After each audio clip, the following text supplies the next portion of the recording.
হে everyone, কেমন আছো তোমরা সবাই? পিয়ালি রন্ধনশালায় তোমাদের সকলকে স্বাগত জানাই। আজ আমি বানাচ্ছি ভাপা ইলিশ। বর্ষার মরশুম আর পাতে ইলিশ মাছ থাকবে না তাও কি আবার হয়? আর ইলিশ মাছ মানেই আমার কিন্তু সবথেকে পছন্দের রেসিপি হলো ভাপা ইলিশ।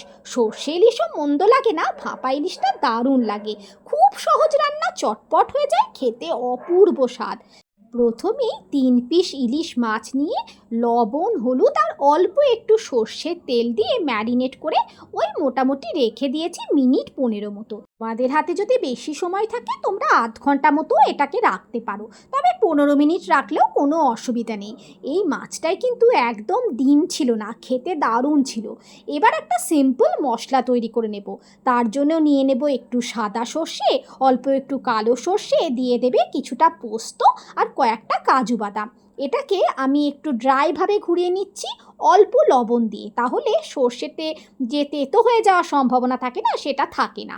এই ড্রাইটা করে নেওয়ার পরে এর মধ্যে দিয়ে দিচ্ছি আমি কিছুটা নারকেল কোড়া আর দিচ্ছি স্বাদ অনুযায়ী কাঁচা লঙ্কা। কাঁচা লঙ্কাটা তোমরা তোমাদের স্বাদ অনুযায়ী বাড়িয়ে কমিয়ে নিতে পারো। ব্যাস, এবার একটা স্মুথ পেস্ট বানিয়ে নেবে। এবার মাছটাকে ভাপানোর জন্য আমি নিয়ে নিয়েছি একটা টিফিন কোটো। টিফিন কোটোর তলায় প্রথমেই মশলাটাকে দিয়ে দিচ্ছি। আমি এখানে 2 চামচ মতো মশলা দিয়ে ভালোভাবে ছড়িয়ে দিচ্ছি তলাতে। এর মধ্যে ওপর থেকে দিয়ে দেব কিছুটা লবণ আর দেব কিছুটা হলুদ।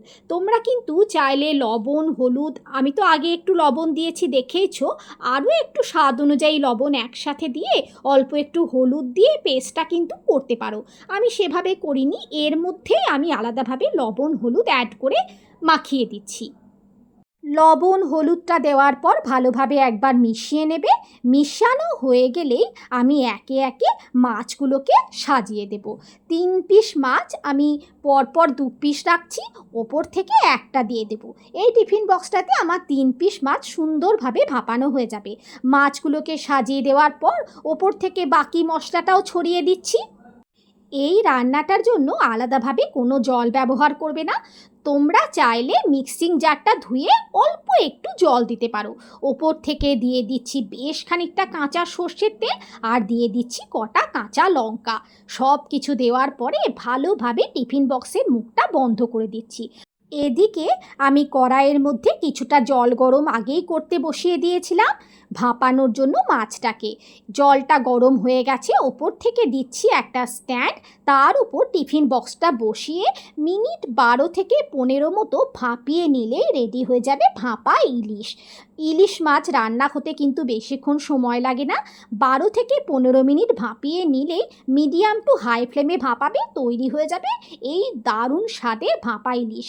বর্ষার মরশুমে গরম ভাতের সাথে যদি এরকম ভাপা ইলিশ থাকে তাহলে আর কি চাই বলো। একবার অন্তত এই রেসিপিটা তোমরা বাড়িতে ট্রাই করে দেখো।